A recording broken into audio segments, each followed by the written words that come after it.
Alors que la saison 3 de la série Westworld en est déjà à son 6e épisode, les scénaristes n'ont pas l'air de vouloir lâcher plus d'indices et d'informations concernant le grand final.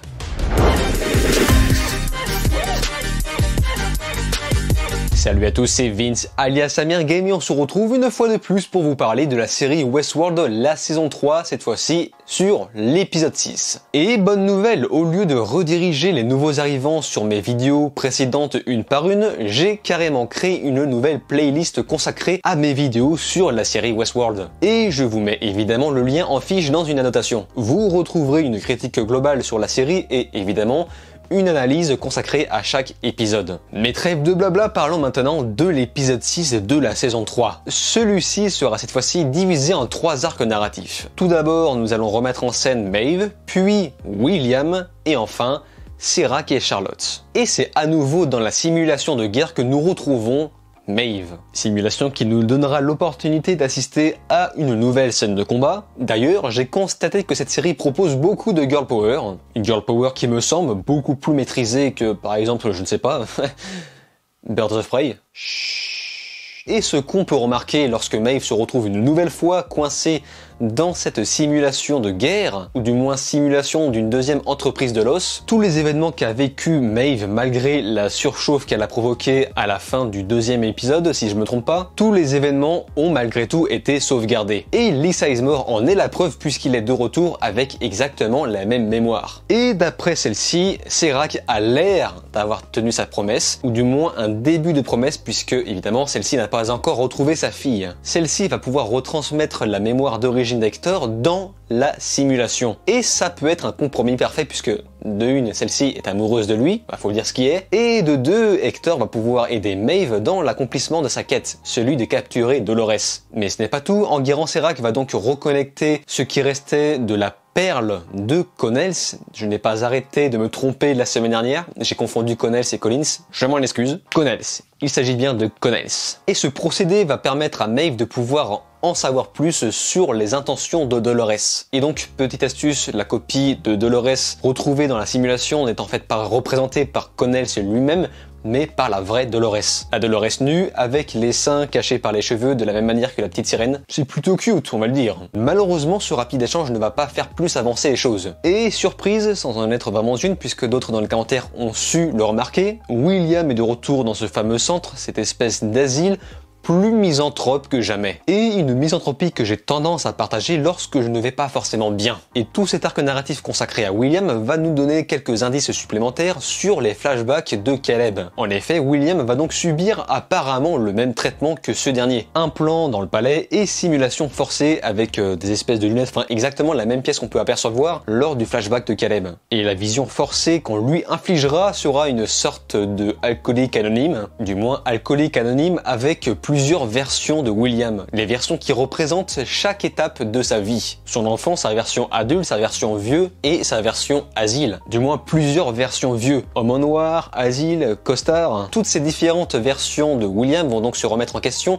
sur comment ils en sont arrivés là. Et le tout sera orchestré par une version virtuelle de Delos. Et tout cet arc narratif se conclut sur la libération de William par Bernard et Stubbs. Bernard et Stubbs accompagnés du chaos. Et d'après le dialogue de fin, on peut comprendre que ces derniers n'avaient pas forcément pour but de libérer William. C'est juste une pure coïncidence. Ces derniers étaient là au bon endroit, au bon moment. Et on peut dire que pour une fois, William a plus de chance. Et le 3e arc narratif de Charlotte et Serac, nous pouvons voir que Enguerrand Serac s'est officiellement emparé de Delos et reprend enfin le contrôle de la situation. Malgré le chaos provoqué par Dolores, celui-ci parvient quand même à appliquer son plan. Et on peut presque dire que le chaos lui a apporté une petite aide. Serac va donc brûler tous les actifs, tous les hôtes, et n'en reconstituer que 3 seulement. 3 qui lui permettront de mettre la main sur Dolores. Et en alternance, on pourra comprendre que Charlotte s'est beaucoup trop imprégnée de son personnage,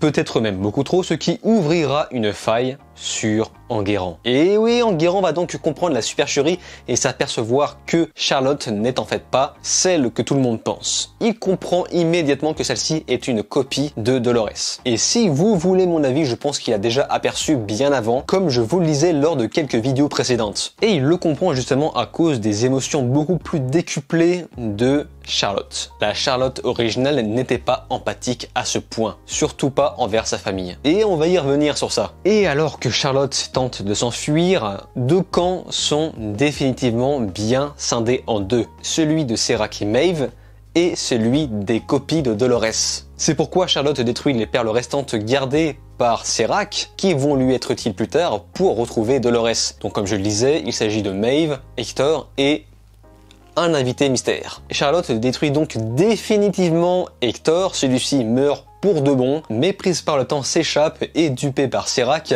se fait exploser avec sa famille dans une voiture. Et celle-ci malgré tout survit en Anakin. Ce qui est assez curieux, c'est que à la place de Charlotte, j'aurais d'abord détruit la perle de Maeve qui me semblait la plus importante. À moins d'avoir zappé quelque chose, il y avait peut-être une raison, mais il me semble que Dolores Charlotte voulait vraiment détruire les perles qui allaient servir à Serac. Et finalement, c'est peut-être ça que voulait faire Musashi lorsqu'il penchait son épée sur le crâne de Maeve. Peut-être qu'il voulait tout simplement détruire cette perle et non pas la conserver pour lui. Cet épisode 6 va donc nous apprendre plusieurs choses. Tout d'abord, nous comprendrons que lorsque Maeve a été implantée pour la première fois dans la simulation du deuxième de l'os, de la deuxième entreprise, c'était bel et bien Enguerrand Serac qui l'avait placé ici même, justement pour tester ses capacités. Certes, on ne voit jamais Serac en personne branché par lui-même la perle de Maeve dans cette simulation. Je pense que ce sont ses hommes de main qui s'occupent de cette tâche. Et cette simulation d'entreprise de l'os sert donc de hub central. Hub central pour rebrancher les perles sans corps de manière à les mettre en attente. Delos a donc un service d'hôte physique et un service d'hôte virtuel. Et le service d'hôte virtuel permet peut-être d'alimenter l'intelligence artificielle des machines. Et le court dialogue entre la copie de Dolores, Connells et Maeve me laisse suggérer que la série va peut-être prendre deux directions différentes. D'une part, peut-être que Serac continuera de se servir de Maeve une fois la mission terminée, pour autre chose qu'on ne sait pas encore, ou tout simplement la laisser retrouver sa fille, évidemment, si celui-ci tient bel et bien ses promesses, ou peut-être que Maeve s'alliera avec la Dolores originale contre Enguerrand Serac. On ressent très clairement qu'ils ne sont pas faits pour s'affronter. Ils sont faits pour collaborer entre eux, mais la situation fait qu'ils doivent prendre des chemins différents. Mais vu que la copie de Dolores Charlotte a décidé de détruire la perle originale de Hector, je pense que Maeve ne reviendra pas en arrière et décidera de s'allier complètement avec Serac. Wait and see. Et du côté de William, nous aurons une petite réflexion philosophique assez intéressante sur qu'est-ce qui fait ce que nous sommes. Chaque William essaye de comprendre qu'est-ce qu'ils ont fait pour en arriver là. Et c'est une philosophie qu'on retrouve lors de la conversation entre Maeve et Dolores Connells. Celle-ci dit justement We were the same, she and I, but our paths have changed us.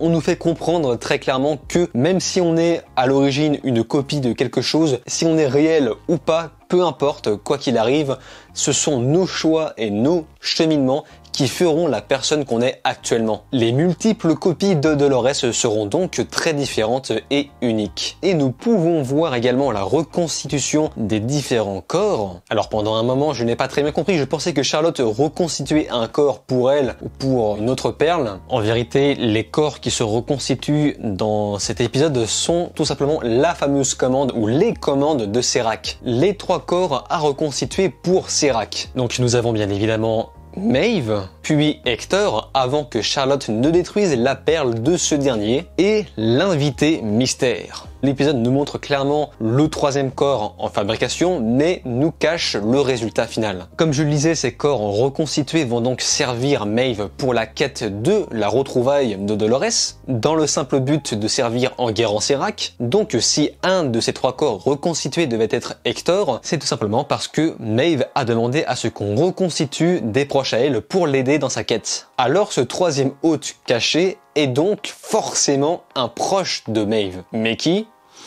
Mystère, mystère. Lee Sizemore, Musashi original? Le problème, c'est qu'il y a beaucoup de proches de Maeve et c'est très compliqué de déterminer qui ça peut bien être. Bon, si ça se trouve, je n'ai rien tilté et on voit peut-être le troisième corps et peut-être que c'est passé inaperçu devant mes yeux. À vrai dire, ça m'étonnerait puisque j'ai bien ratissé l'épisode. J'ai passé mon temps à revenir en arrière lors de chaque séquence importante. Mais n'hésitez pas à me corriger dans les commentaires au cas où je me trompe. Je voulais également revenir un peu sur la philosophie des émotions. Dolores original explique à sa copine Charlotte qu'elle ne souhaite pas supprimer les émotions car c'est justement pour ça qu'ils se battent. Dolores ne veut pas créer un monde avec des hôtes libérés pour justement supprimer les émotions alors que c'est la raison pour laquelle ils continuent de survivre. Ça c'est super intéressant et la subtilité de cet épisode est que Charlotte justement va trop se prendre comme je le disais par ses émotions, ce qui va la trahir auprès de Serac et à tel point que même cette version de Charlotte n'est pas du tout fidèle à l'original qui elle était beaucoup moins empathique. Et c'est une réflexion très intéressante sur l'humanité beaucoup plus profonde chez les hôtes, peut-être même plus que chez les humains. L'intelligence artificielle présentée dans cette série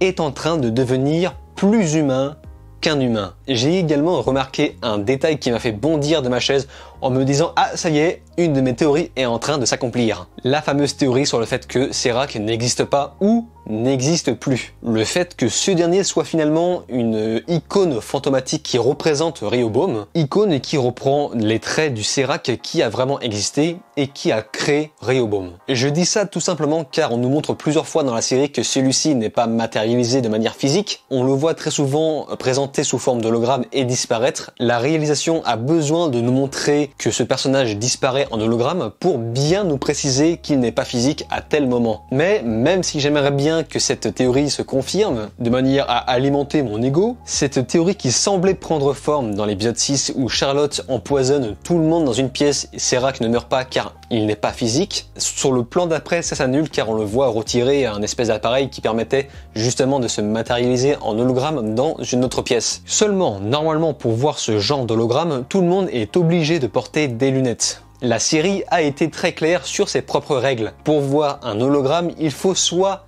porter des lunettes spéciales, soit être un hôte. Et à côté, j'aimerais ajouter un autre détail concernant le chaos. Le fait que l'humanité parte en vrille me rappelle fortement Westworld qui partait en vrille avec les hôtes qui se libéraient. Sauf que cette fois-ci, au lieu de voir Ford, un humain qui libère des hôtes dans un parc, il s'agit maintenant de Dolores, un hôte qui libère des humains dans le monde réel. C'est ce qu'on appelle l'ironie du sort. Et dernière chose que j'ai constatée au sujet de la divinité. Comme je vous le disais dans mon analyse de l'épisode 5, la saison 3 nous montre un véritable duel de dieux. Tout tourne autour des dieux. Les frères Serac ont créé le dieu des humains, Rehoboam, tandis que Delos concurrence involontairement Rehoboam avec Dolores, qui elle aussi considère les autres comme un dieu à part entière. Et raison pour laquelle Serac veut mettre la main sur Dolores pour probablement soit la détruire, soit recopier son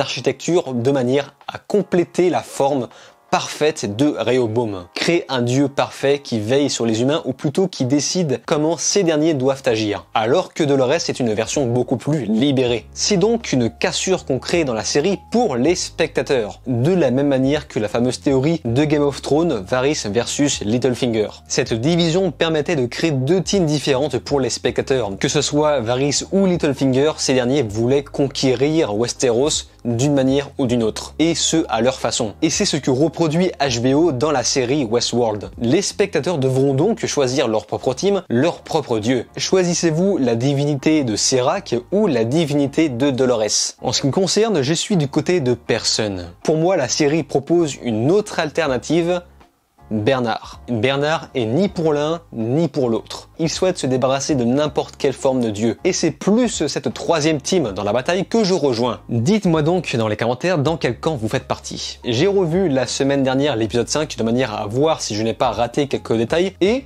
j'ai été surpris de voir que finalement ma vidéo précédente a plutôt bien fait le tour concernant les détails que j'ai retrouvés et apportés dans cette dernière. Cependant, je me suis probablement trompé sur un détail. J'ai précisé que Dolores a peut-être créé une énième copie d'elle-même, la fameuse 5e copie qui se retrouve peut-être dans le corps de Bernard, puisqu'on voit également ce dernier se créer une double personnalité. Et comme j'ai vu qu'il était possible de se créer une double conscience dans un seul hôte, je me suis laissé croire que la 5e copie de Dolores se retrouve dans Bernard. Mais comme l'a précisé un des commentaires, on retrouve lors d'un dialogue avec Enguerrand Serac, un de ses bras droits qui lui affirme qu'une divergence a été détectée à Berlin. Chaque endroit indiquant des divergences démontrait en fait une copie de Dolores. Et il se pourrait que la 5e se retrouve à Berlin, et on le saura bien assez tôt probablement dans l'épisode 7 ou 8. Je voulais revenir aussi sur les flashbacks de Caleb. J'ai essayé de remettre un peu d'ordre dans tout ça, mais malheureusement, ça n'a pas forcément apporté plus d'informations. Ces flashbacks sont mélangés et dispersés de manière aléatoire dans l'épisode, mais il me semble que dans l'ordre, ça peut donner ceci. Caleb est coéquipier qui emmène cet homme cagoulé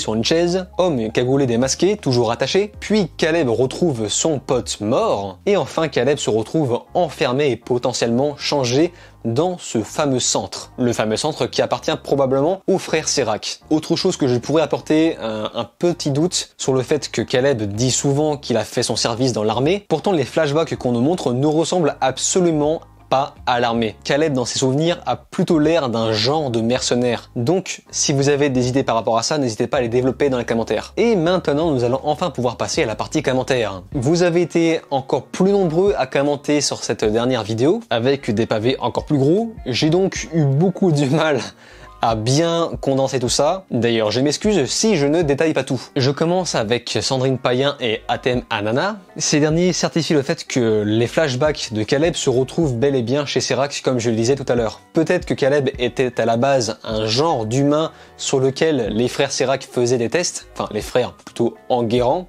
et peut-être que les cas irrécupérables sont remplacés par des autres. Mais la vraie question est pourquoi ? Pourquoi vouloir remplacer un simple poseur de câbles ? Tout simplement parce que ce personnage renferme beaucoup plus de secrets qu'on l'imagine. Et apparemment, William serait enfermé au même endroit que Caleb, et je dis bravo à ces commentaires car l'épisode 6 nous montre justement qu'il s'agit bien de ça. Après, reste à savoir s'il s'agit bien d'un centre qui appartient à Enguerrand Serac. Atem Anana va également réagir sur le fait que Caleb doit potentiellement être humain, tout simplement car ce dernier a su réagir à la drogue que Liam lui a injectée, contrairement à par exemple Dolores qui n'a pas réagi quand Connells lui a infligé un poison dans le premier épisode. D'ailleurs, je remercie ce commentaire qui a pu me faire remarquer que la dernière perle se trouve peut-être à Berlin, grâce à un dialogue de l'épisode 5. Nous avons ensuite Nash, fidèle à son poste. Ce dernier appuie sur mes propres propos sur la fameuse divinité entre Dolores et Rehoboam. Ces derniers sont pour lui, comme je le pense, deux formes différentes de Dieu. Selon lui, Rehoboam est un faux Dieu puisqu'il est déjà contrôlé par un être humain,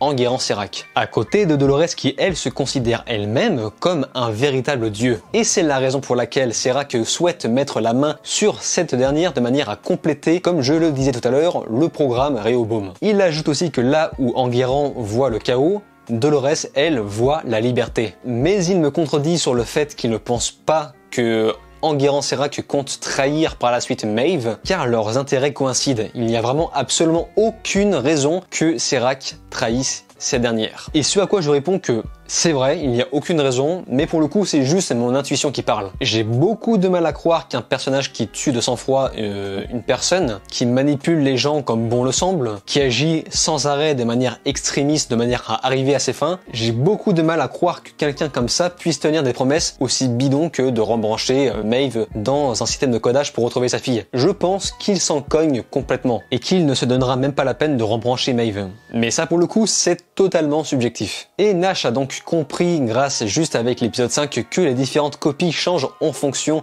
de leur situation, et en effet ça a été affirmé par la copie Dolores Connells dans l'épisode 6, mais j'en ai déjà parlé tout à l'heure. Bon, je vous passe à l'écran toute la liste de spéculations que je trouve malgré tout très intéressante, mais je suis obligé de condenser tout ça pour pouvoir finir correctement cette vidéo. Nous avons Yuno Heimkoll qui réagit sur un détail qui m'était complètement échappé. Comme je vous le disais tout à l'heure, Dolores libère les humains de la même manière que Ford libérait les machines, et lorsque Dolores se prend des balles pour protéger Caleb et que ces balles ne lui font rien, ça fait clairement écho sur le fait que les humains ne ressentaient absolument rien lorsqu'ils se prenaient des balles dans le parc de Westworld. Tous les rôles deviennent inversés. Et c'est quand même étonnant qu'une balle n'arrête pas Dolores, alors que les balles étaient justement ce qui pouvait tuer facilement les autres dans la première saison, la première et la seconde. Et nous avons ensuite Dr. Ford. Lui-même, il revient sur le fameux cercle et précise que les espèces de taches qui débordent le cercle représentent les divergences. Donc ça, ok, je pense que tout le monde l'avait à peu près remarqué, mais il précise également que la fameuse barre qui sort du cercle sur la cicatrice de Charlotte peut représenter une conséquence à cette divergence. Cette barre peut représenter un nouveau monde de prévu. Et en ce qui me concerne, j'ai rebondi sur ça en précisant que peut-être que cette barre représente un pont vers un nouveau monde. Enfin du moins un monde de libération, celui de Dolores. À côté, nous avons Nemo Mark qui ajoute une petite mention pour Ramin Djawadi, le compositeur musical de cette série. Et il est vrai que j'avais complètement oublié de mentionner ce musicien que je trouve extrêmement talentueux et également extrêmement sous-estimé. Je rappelle que ce dernier, en plus d'avoir créé la musique excellente de Westworld, a également composé pour la série Game of Thrones. Donc j'apporte mes hommages à ce compositeur que j'adore. Nous avons à côté un commentaire de Dancing Geek qui trouve ça dommage que je n'ai pas plus développé le passage de genre de cinéma dans l'épisode 5. Je ne l'ai pas plus développé pour plusieurs raisons. Selon moi, tout ce passage s'agit tout simplement d'un hommage au cinéma et pour l'instant, rien de plus. Comme je l'ai justement dit dans ma vidéo précédente. Je ne pense pas que ça apporte plus concernant l'histoire et d'une manière ou d'une autre, la vidéo était trop longue donc je devais choisir les éléments dont j'allais parler. Je sens même déjà que cette vidéo est beaucoup trop longue. Donc je suis obligé de faire des choix. Désolé. Nous avons Lorenzo qui apporte un petit détail qu'on retrouve dans la première saison. On entend Ford dire j'ai passé des vacances en Cornouailles avec ma famille, en famille avec mon frère. Lorenzo pense donc qu'il s'agit de Cornouailles en France et que ça fait peut-être écho avec les frères Serac. Il ne s'agit pas de Cornouailles en France, en Bretagne, mais plutôt de Cornouailles en Angleterre. En France, c'est Cornouailles sans S et en Angleterre, c'est Cornouailles avec un S. Et on le prononce en anglais Cornwall. Et Ford le prononce de cette même manière. Donc, c'est dommage, ce détail s'annule. Et Max la Menace, en dehors de l'histoire, nous informe que la série est apparemment en train de bider en Amérique. Mais heureusement, Atem Anana a rebondi sur ça en précisant qu'en vérité, ce n'est pas que la série bide, c'est même la série qui marche le mieux cette année sur HBO. Les gens ont juste délaissé le format télévisé en direct pour se consacrer beaucoup plus sur la plateforme streaming HBO Now. Donc, j'ai flippé, j'ai vraiment cru que la série était en train de bider et que les producteurs allaient donc annuler une potentielle saison 4. Au final, apparemment, ce n'est pas le cas. Tant mieux. Et nous terminons sur le commentaire d'Anto Alva qui lui revient sur la fameuse phrase « Toi seul est irremplaçable ». Pour lui, cette phrase ne signifie pas qu'une autre copie de Dolores est implantée dans Bernard, mais plutôt que celui-ci est un des seuls hôtes hybrides véritables. Un hybride qui possède un véritable libre arbitre et que même Dolores avoue ne pas obtenir. Il ajoute aussi le fait que le frère de Serac a potentiellement fusionné avec Caleb. Peut-être que le Caleb original qu'on nous montre subtilement dans les flashbacks est en réalité le frère de Enguerrand Serac. Et peut-être que Dolores se sert de Caleb justement comme point faible contre Enguerrand Serac. Le fait d'utiliser sa propre fragilité concernant son frère que Dolores détient potentiellement. Voilà, ça sera tout pour cette vidéo. Je pense peut-être que l'épisode 7 nous dévoilera enfin la véritable identité de Caleb. Ce qui est sûr et certain et que le prochain épisode nous dévoilera beaucoup plus de twists qu'on ne l'imagine. Et l'épisode 6 sera donc la conclusion à ce dernier. J'espère juste que cette saison ne s'achèvera pas sur un cliffhanger. Quoi qu'il en soit, n'hésitez pas à commenter, à poser vos théories dans les commentaires, je les mettrai en avant avec plaisir dans la vidéo suivante. Donc si vous avez des analyses supplémentaires, des théories, n'hésitez pas à m'en faire part. En attendant, je vous invite tout simplement à vous abonner à ma chaîne, cliquer sur la cloche, liker, partager et de regarder mes autres vidéos. Je vous dis alors ciao et à la prochaine.